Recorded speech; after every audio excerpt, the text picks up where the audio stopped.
जय हिंद बच्चों, हम आ गए हैं आप सभी के लिए आज एक बिल्कुल नई वीडियो लेके। और आप सभी का कल साइंस का एग्जाम होने वाला है ना। तो वैसे तो मैं आप लोगों से एक्सपेक्ट करता हूं कि आप लोगों ने सभी टॉपिक्स कवर कर लिए होंगे, बट स्टिल कल लास्ट डे है तो मैं आपके लिए चेकलिस्ट लेके आया हूं एक, जिसमें आप बस फटाफट चेक करेंगे कि आपके ये टॉपिक पूरे हो गए या नहीं हो गए। अगर आप इतने टॉपिक भी कवर कर लेते हैं ईमानदारी के साथ में तो आपके 90 प्लस नंबर बिल्कुल कंफर्टेबली आ जाएंगे। और अगर आपके इस चेकलिस्ट में से कोई टॉपिक अनकवर्ड है तो प्लीज उसे पक्का करिए। इस जो मैं टॉपिक्स यहां बता रहा हूं इनमें से आपने एक भी टॉपिक नहीं छोड़ना है, ठीक है। चलिए शुरू करते हैं। तो हमारा सबसे पहला जो चैप्टर है उसका नाम है केमिकल रिएक्शन एंड इक्वेशन।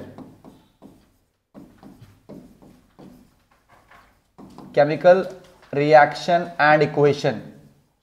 देखिए मैं बिल्कुल इंपॉर्टेंट टॉपिक के ऊपर जाऊंगा, लेफ्ट राइट नहीं जाने वाला हूं, ठीक है। इस चैप्टर के अंदर सबसे पहला जो इंपॉर्टेंट टॉपिक होने वाला आपकी चेकलिस्ट के अंदर वो होने वाला है टाइप्स ऑफ केमिकल रिएक्शन।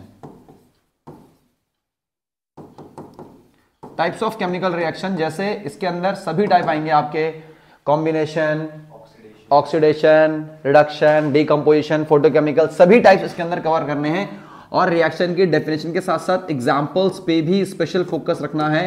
और इंश्योर करें कि अगर आपको एग्जाम्पल बैलेंस्ड फॉर्म में याद हैं तो वो ज्यादा बेटर है आपके लिए, है ना। तो प्लीज ये कोशिश करें कि आपको वो एग्जाम्पल बैलेंस्ड फॉर्म में याद हो, ठीक है। नंबर एक। नंबर दो टॉपिक जो इस चैप्टर के अंदर इंपॉर्टेंट है वो ये होने वाला है, आप उसे इस चैप्टर का न्यूमेरिकल पोर्शन भी कह सकते हैं।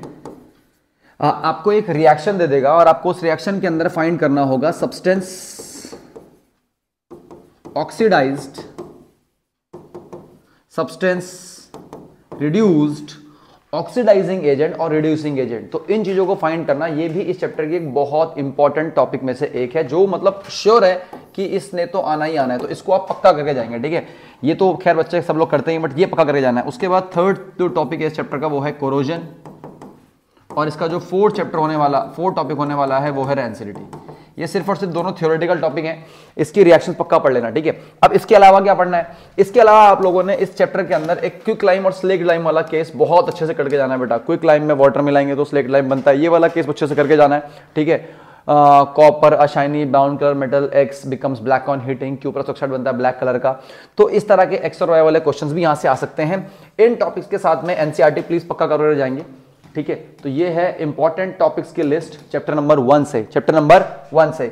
अब मैं जा रहा हूं आपके सेकंड चैप्टर पे। बहुत शॉर्ट में इस वीडियो को पूरा करूंगा। और आपका सेकंड टॉपिक है एसिड, बेसिस एंड सॉल्ट्स, ठीक है।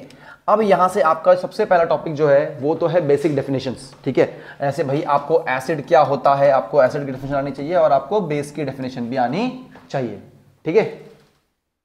ये दो डेफिनेशन आपको आनी चाहिए, एक एसिड की और एक बेस की, ठीक है। उसके बाद मैंने आपको सॉल्ट की डेफिनेशन भी सिखाई थी कि सॉल्ट क्या होता है ना। जो नॉर्मली जिसके अंदर एक एसिड भी होता है और उसके अंदर बेस भी होता है, दोनों में से कोई भी स्ट्रांग हो सकता है, ठीक है। तो तीनों की डेफिनेशन आनी बहुत जरूरी है। उसके बाद अब बच्चे बोलते हैं फिजिकल प्रॉपर्टीज एसिड और बेस की मतलब उतनी ज्यादा इंपॉर्टेंट नहीं है, क्योंकि वो आप एक बार पढ़ोगे तो आपको याद हो जाएगी। ज्यादा इंपॉर्टेंट है केमिकल प्रॉपर्टी। कौन सी प्रॉपर्टी इंपॉर्टेंट है? Chemical property. तो और केमिकल प्रॉपर्टी भी बेस की इतनी खास नहीं है, बेस की चल जाएंगी। केमिकल प्रॉपर्टी एसिड की, मैं वही बता रहा हूं इंपॉर्टेंट टॉपिक क्या होगा, केमिकल प्रॉपर्टीज ऑफ एसिड्स। इसके ऊपर स्पेशल ध्यान देना, स्पेशल, बिल्कुल स्पेशल, ठीक है। ये बहुत इंपॉर्टेंट है। उसके बाद हमारा थर्ड टॉपिक आता है, वो आता है इंडिकेटर्स।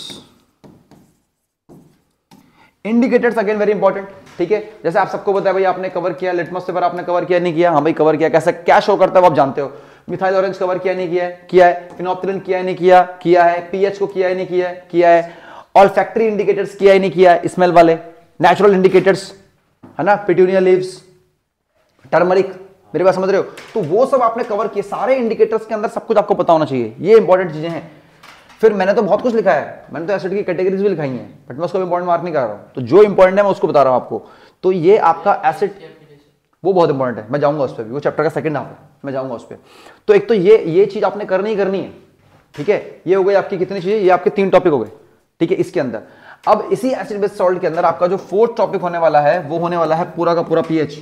भाई पीएच होता क्या है, पीएच स्केल क्या होता है, स्केल कहां से कहां तक होता है, 0 से 7 क्या होता है, 7 से 14 क्या होता है, 7 क्या होता है, कहां पे हाइड्रोजन बढ़ता है, कहां पर हाइड्रोजन घटता है, कहां पर OH बढ़ता है, कहां पर OH घटता है, पूरा। और फिर उसके एप्लीकेशन के थ्योरी के 5 पॉइंट, ठीक है। ये पूरा है एसिड और बेसिस के अंदर जो आपको पढ़ना ही पढ़ना है। फिर सॉल्ट्स में अलग से जाएंगे। सॉल्ट्स तो बहुत इंपॉर्टेंट है, भूल जाओ, वो तो मतलब भूल जाओ कितना इंपॉर्टेंट है, क्या ही बताऊं तुमको, वो तो सबसे इंपॉर्टेंट है सॉल्ट्स, ठीक है, इतना पढ़ लेना है। इसके बाद आप एसिड बेस सॉल्ट के अंदर आप टॉपिक पढ़ के जाएंगे सॉल्ट्स।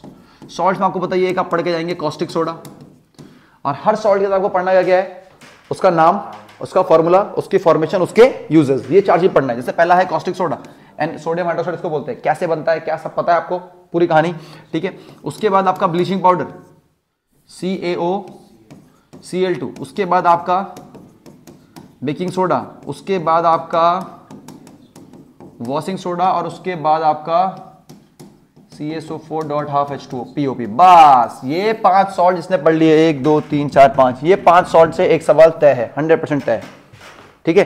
फिर इसके बाद extra definition, water of crystallisation, ये वो सब आपको पढ़ने की तो नहीं पढ़ना, बाकी आपको जैसे बेकिंग सोडा बेकिंग पाउडर में क्या फर्क है सब कॉपी के अंदर बताया हुआ, बट ये इंपॉर्टेंट टॉपिक की चेकलिस्ट है, ठीक है, जो मोस्ट इंपॉर्टेंट है, ठीक है। अब मैं जा रहा हूं आपके 3rd चैप्टर के ऊपर। आपका 3rd चैप्टर है मेटल्स एंड नॉन मेटल्स। ये मैं कह रहा हूं ये तो सबको चेकलिस्ट करनी चाहिए, तो अगर आपके किसी दोस्त के पास ये वीडियो नहीं पहुंचे तो प्लीज उसको शेयर कीजिए, उसको बोलिए भाई तूने कल एग्जाम में जाने से पहले ये सारी चेकलिस्ट, मतलब ये सारे जो टॉपिक हैं, सारे जो चेकलिस्ट उन्होंने कवर कर ली नहीं कर ली है, ठीक है, ये तो सबको करने, ये तो करने ही करने हैं, ठीक है। अब आते हैं मेटल नॉन मेटल में। सबसे पहले फिर वही बात बोलूंगा, मेटल्स की बढ़िया से डेफिनेशन, नॉन मेटल्स की बढ़िया से डेफिनेशन, उसके बाद मेटल और नॉन मेटल के बीच में एक डिफरेंस का टेबल है उनकी फिजिकल प्रॉपर्टीज का, वो पढ़ लेना। नॉन मेटल की केमिकल प्रॉपर्टी इतनी इंपॉर्टेंट नहीं है, मेटल्स की केमिकल प्रॉपर्टी ज्यादा इंपॉर्टेंट है। मेटल्स की केमिकल प्रॉपर्टी के अंदर सारी property, metals with acid, metals with water, हाँ इसमें मेटल्स विद ये ऑक्साइड, मेटल्स विद ये, मेटल्स विद ये, हाँ इसमें सबसे इंपॉर्टेंट जो प्रॉपर्टी है वो है मेटल्स विद वाटर, क्योंकि मेटल जो है वो वाटर से अलग अलग तरह से रिएक्ट करते हैं, तो यहां से थोड़ी क्वेश्चन भी आ सकता है, ठीक है। कोई मेटल कोल्ड से कर रहा है, कोई हॉट से कर रहा है, कोई स्टीम से कर रहा है, ठीक है, कोई किससे भी नहीं कर रहा है, ठीक है, कोई तीरों से कर रहा है ना। तो यहां पर एक वाला क्वेश्चन बहुत बार आता है कि why calcium floats on water surface, मैंने पढ़ाया हुआ है आपको, ठीक है, तो एक उस पर बहुत अच्छे से, बिल्कुल अच्छे से चेक पॉइंट आपने रखना है। समझ आ गया कितने, ये मेटल नॉन मेटल हो गया, ठीक है। अब आप बोलोगे इसमें और क्या है, इसके बाद इसमें सबसे इंपॉर्टेंट टॉपिक जो बिल्कुल नहीं छोड़ना वो है आयनिक बॉन्डिंग, और आपको आयनिक बॉन्डिंग के सब नाम आने चाहिए कि भाई आयनिक बॉन्ड को, इसको आयनिक बॉन्ड तो बोलते ही हैं, इसको पोलर बॉन्ड बोलते हैं, इसको इलेक्ट्रोवालेंट बॉन्ड बनते हैं, it is one of the strongest bond, ये बनता कैसे है ना। फिर इसकी हेल्प से आपको NaCl बनाना आना चाहिए, MgCl2 बनाना आना चाहिए, MgO बनाना आना चाहिए, Al2O3, मैंने सब आपको कॉपी में प्रैक्टिस करवा रखे हैं, ठीक है। फिर आपने ये भी देखना है कि किसके अंदर कौन कौन से आयन हो सकते हैं, जैसे इसके अंदर कौन सा आयन होगा Na पॉजिटिव, इसके अंदर होगा Cl नेगेटिव। फिर लास्ट में आप एक टॉपिक के अंदर जाओगे वो है मेटलर्जी। कौन सा जाओगे, मेटलर्जी। आपको पता होना चाहिए कि भाई कौन से मेटल की और क्या कहलाती है, जैसे सीनावार कहलाती है, कॉपर ग्लैंस कहलाती है, जिंक ब्लेंड कहलाती है, कहां पे हम रोस्टिंग करेंगे, कहां पे कैल्सिनेशन करेंगे। 3 प्रोसेस होते हैं, सबसे पहला कंसंट्रेशन ऑफ ओर, अगला एक्सट्रैक्शन ऑफ मेटल और लास्ट में रिफाइनिंग ऑफ मेटल। मैंने पूरा टेबल सिखाया है, सब कुछ पढ़ाया है, ठीक है। एक्सट्रैक्शन ऑफ मेटल मैंने बिजली से भी कराया, यानी कि इलेक्ट्रोलिसिस करवाया है, और रिफाइनिंग कराई है इलेक्ट्रोलिसिस से, दोनों अलग अलग होती है, ठीक है। तो पूरे का पूरा वो एक बार रिवाइज पक्का करके जाना है। तो ये है मेटल नॉन मेटल्स के अंदर इंपॉर्टेंट टॉपिक की चेकलिस्ट, ठीक है। बाकी एनसीईआरटी क्वेश्चन तो छोड़ने ही नहीं है, उनको छोड़ने का तो कोई तुक ही नहीं है, ठीक है। चलो अब आते हैं अपने लास्ट चैप्टर के अंदर, उसका नाम है कार्बन कंपाउंड्स। ये बहुत ही इंपॉर्टेंट चैप्टर है, और क्योंकि ये बहुत बड़ा चैप्टर है तो मैं इसके अंदर स्पेसिफिक टॉपिक्स आपको बताऊंगा जो आपको स्ट्रेट अवे पढ़ने चाहिए। सबसे पहला जो आपको पढ़ना है बेटा इसके अंदर वो है कि कार्बन मतलब इतना वर्साटाइल क्यों है, कार्बन का वर्साटाइल होने के पीछे क्या रीजन है, वो 2 पॉइंट्स आपको बताएं, कैटिनेशन और टेट्रावैलेंसी, ठीक है।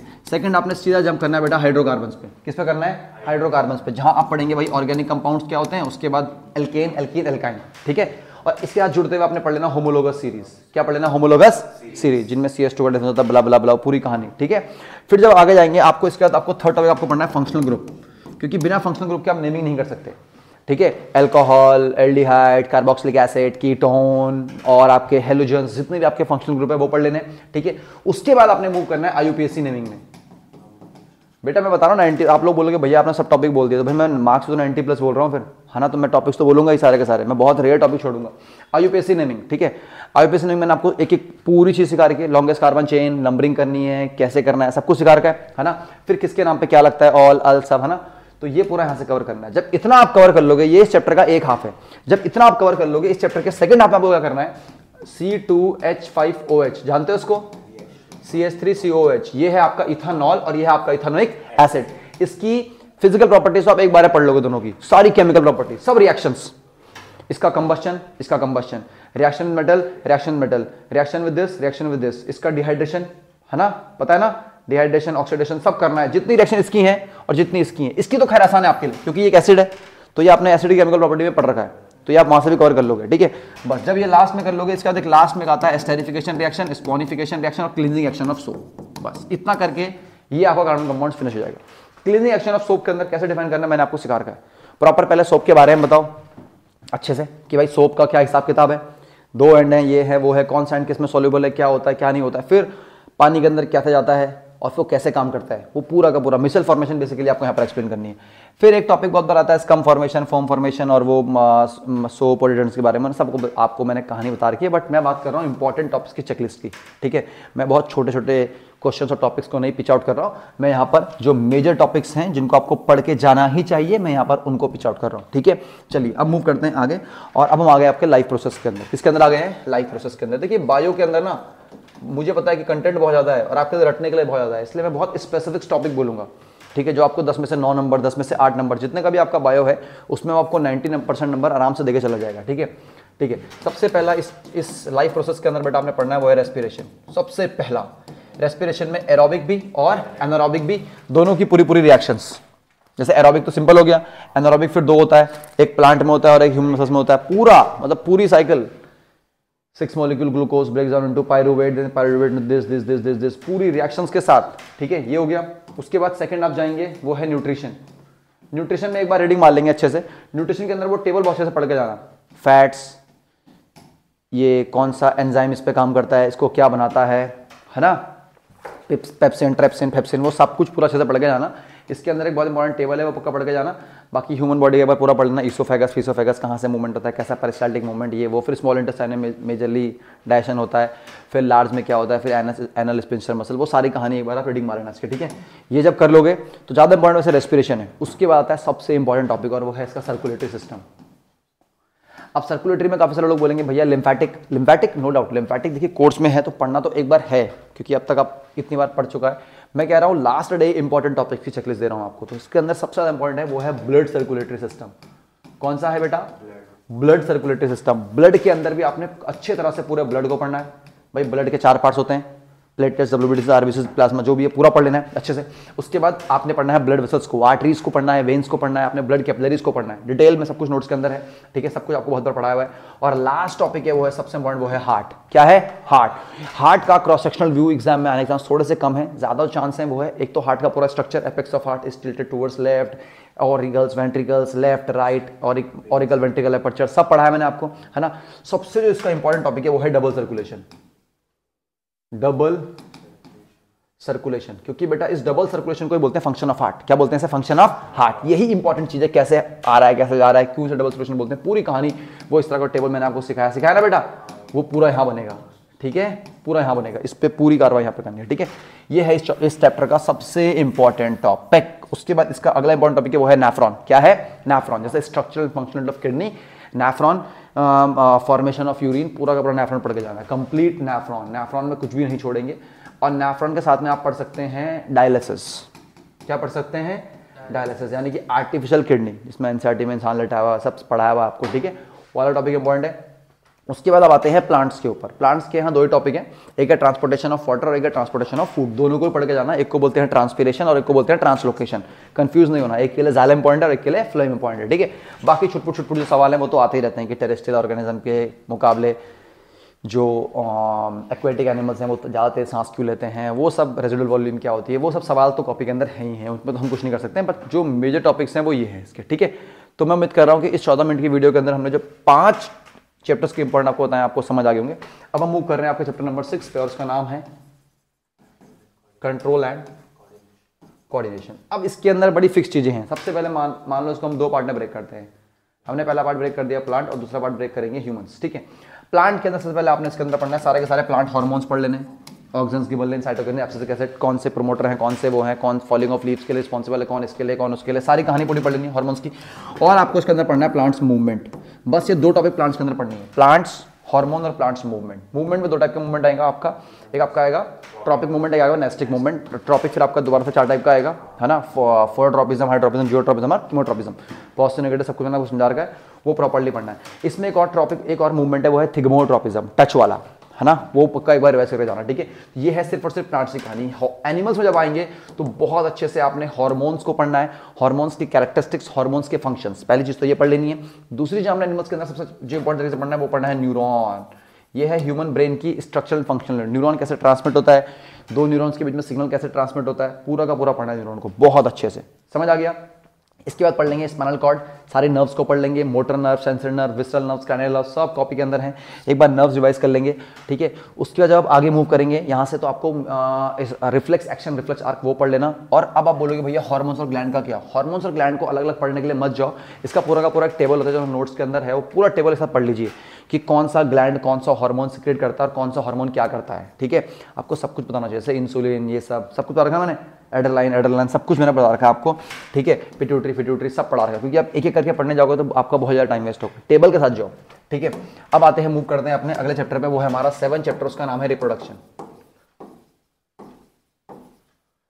अब रिप्रोडक्शन के अंदर आप बोलोगे भाई मोड 2 हैं रिप्रोडक्शन के, एक है सेक्सुअल और एक है एसेक्सुअल। अब एसेक्सुअल की कहानी में जाओगे तो आप बोलोगे बहुत सारे मोड्स हैं भैया, बाइनरी भैया, फिशन है, बर्डिंग है, फिर आपका फ्रेगमेंटेशन है, रीजनरेशन है, वेजिटेटिव प्रोपगेशन है, मतलब काफी सारे हैं, है ना।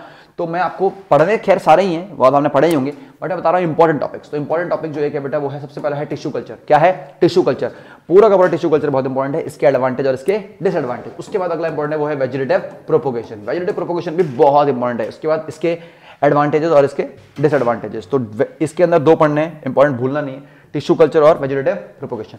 उसके बाद में सेक्सुअल के अंदर पढ़ना है पूरा का पूरा आपका डबल फर्टिलाइजेशन, पॉलिनेशन, और एक फ्लावर के पार्ट्स होते हैं ना सारे, सेपल्स, पेटल्स, कोरोला, और एक सीड के पार्ट, प्लोम्यूल, रेडिकल, कॉटिलेडन, याद आ रहा है ना। तो ये चीज के अंदर पढ़नी है। तो प्लांट्स के अंदर ये 2 टॉपिक अपने बहुत इंपॉर्टेंट से पढ़ने हैं। अब आते हैं सेक्सुअल रिप्रोडक्शन के अंदर और कहानी क्या है जो अलग से इंपॉर्टेंट है। ये इस चैप्टर का पहला फेज है। इस चैप्टर का दूसरा फेज है मेल रिप्रोडक्टिव सिस्टम, पूरा पढ़ना है। थोड़ा तेज बोलूंगा क्योंकि जल्दी खत्म करनी है वीडियो, आपके पास टाइम कम है।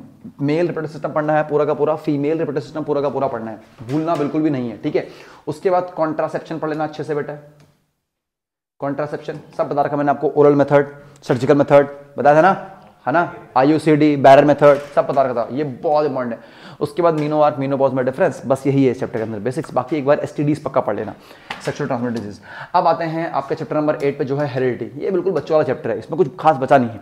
हेरिडिटी के अंदर basic definitions, gene, heredity, traits, recessive, dominant, acquired, हल्का फुल्का पढ़ ले एक बार। उसके आपको इसके अंदर पढ़नी 2 लॉज, एक तो मेंडल की फर्स्ट लॉ और एक मेंडल की सेकंड लॉ। इसके अंदर आपको पूरा का पूरा पढ़ना है मोनोहाइब्रिड क्रॉस, इसके अंदर पढ़ना पूरा का पूरा डाइहाइब्रिड क्रॉस, इनके दोनों के रेशियोज, ठीक है, दोनों की F1 generation, F2 generation, F1 generation, F2 generation, इसमें सिंगल ट्रेड है, इसमें डबल ट्रेड है, पूरा का पूरा पढ़ लेना है।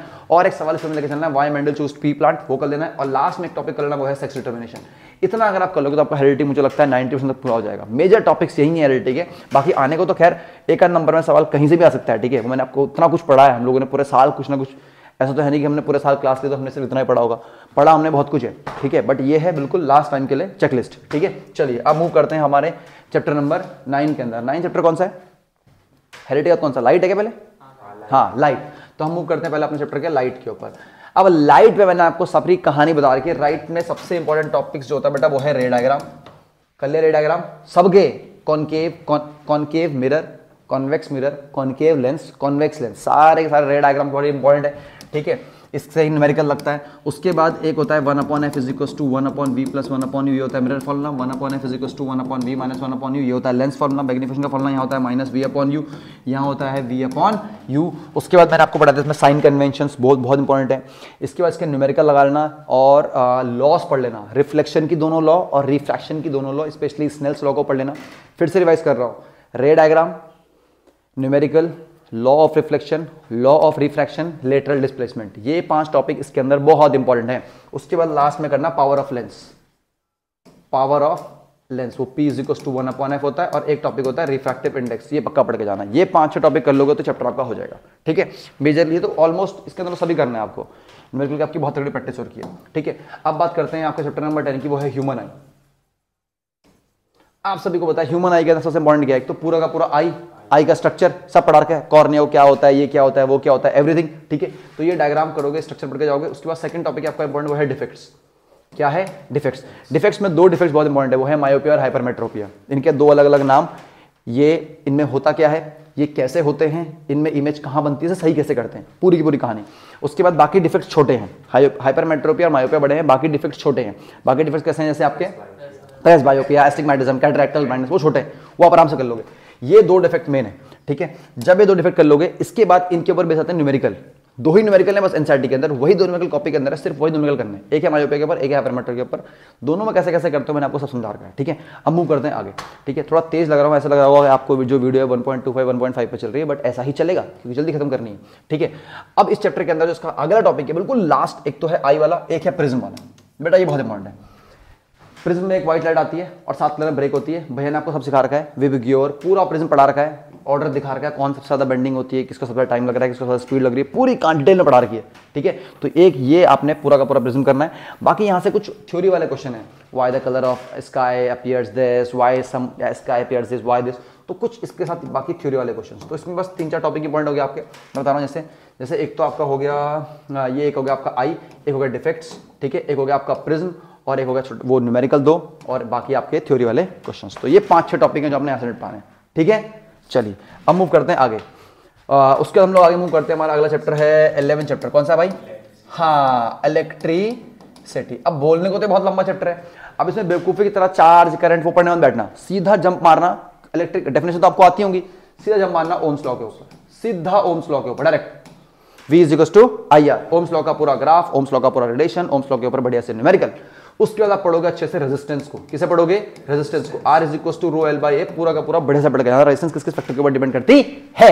उसके बाद बिल्कुल आराम से जब रेजिस्टेंस पढ़ लोगे, फिर पढ़ना रेजिस्टिविटी को। किसे पढ़ना? रेजिस्टिविटी को। फिर पढ़ना सीरीज कनेक्शन, और फिर पढ़ना क्या?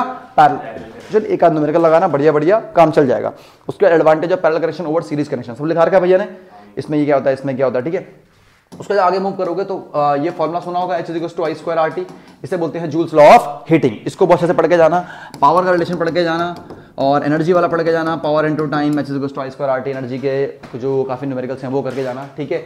इतना कर लोगे तो काम चल जाएगा, ठीक है। यहां से एक वाला क्वेश्चन आता है कि वाला क्वेश्चन पक्का आएगा कि एक वायर को 2 गुना स्ट्रेच कर दिया, 3 गुना स्ट्रेच कर दिया, बताओ रेजिस्टेंस कितने गुना हो गई। वो वाले सवाल काफी सारे से आ सकते हैं। बाकी न्यूमेरिकल सिंपल पावर वाले आ जाएंगे, ठीक है। बाकी पावर के और फॉर्मूले भी होते हैं, I square R, A square R, सारे न्यूमेरिकल्स मैंने आपको करवा रखे हैं। एक बार कॉपी पक्का देख के जाना, बाकी टॉपिक्स यही जो मैं आपको बता रहा हूँ, ठीक है।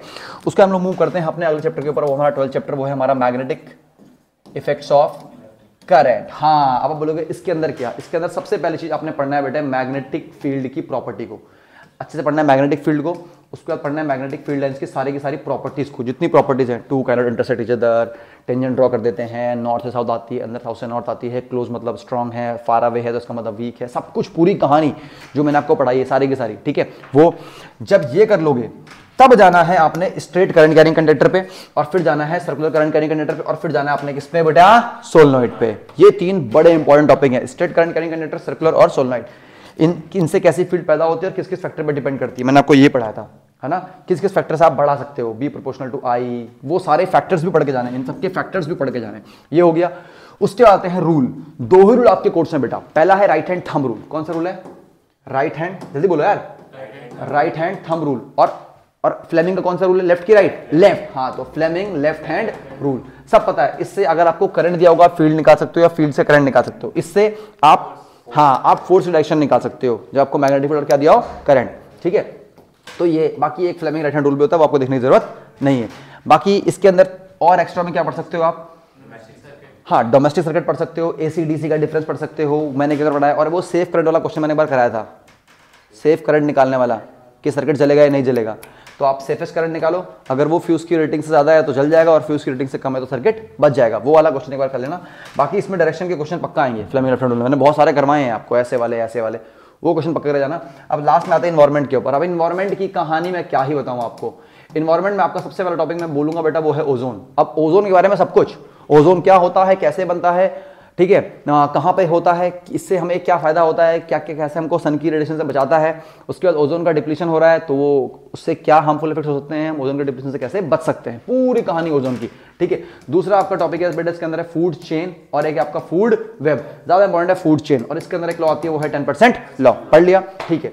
इसके बाद थर्ड टॉपिक जो आपका इंपॉर्टेंट है बेटा वो है बायोलॉजिकल मैग्निफिकेशन। बहुत ज्यादा पूछा जा रहा है पिछले 2-3 साल से, बहुत ज्यादा पूछ रहे हैं, वो है बायोलॉजिकल मैग्निफिकेशन। तो कुछ करो ना करो, बायोलॉजिकल मैग्निफिकेशन पक्का करके जाना और लगा जाना एनसीईआरटी के सारे ही इसके अंदर सवाल, और साथ में करना इसके अंदर एक टॉपिक लेवल का डायग्राम। क्या कर देना, टॉपिक लेवल का डायग्राम। तो ये है आपके साइंस के सारे इंपॉर्टेंट टॉपिक की चेकलिस्ट। इसके अलावा बाकी बची कुछ है एक्टिविटीज, जैसे आपकी लाइफ प्रोसेस के अंदर एक्टिविटी है जिसमें हम उसको बॉयल करते हैं अल्कोहल में, वो वाली एक्टिविटी हो गई।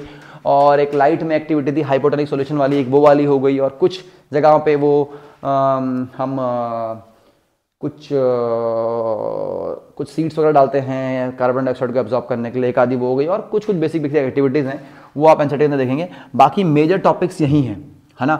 ये वही टॉपिक है जो आपको ऑलमोस्ट 90 प्लस के स्कोर पर लाके आराम से खड़ा कर सकते हैं अगर आपने ईमानदारी से टॉपिक सारे कवर किए हैं। क्योंकि मैंने ऑलमोस्ट सभी बोल दिए, बस मैंने कुछ छोटे टॉपिक नहीं बोले, मैंने ऑलमोस्ट सारे बोल दिए, ठीक है। तो मैं उम्मीद करता हूं कि आप सभी लोग जो आपका एक दिन का ब्रेक बचा है उसमें अगर आपके इनमें से कोई टॉपिक बचा है तो प्लीज पक्का कवर कर जाएंगे। तो मिलते हैं किसी अगली वीडियो में, तब तक बाय बाय।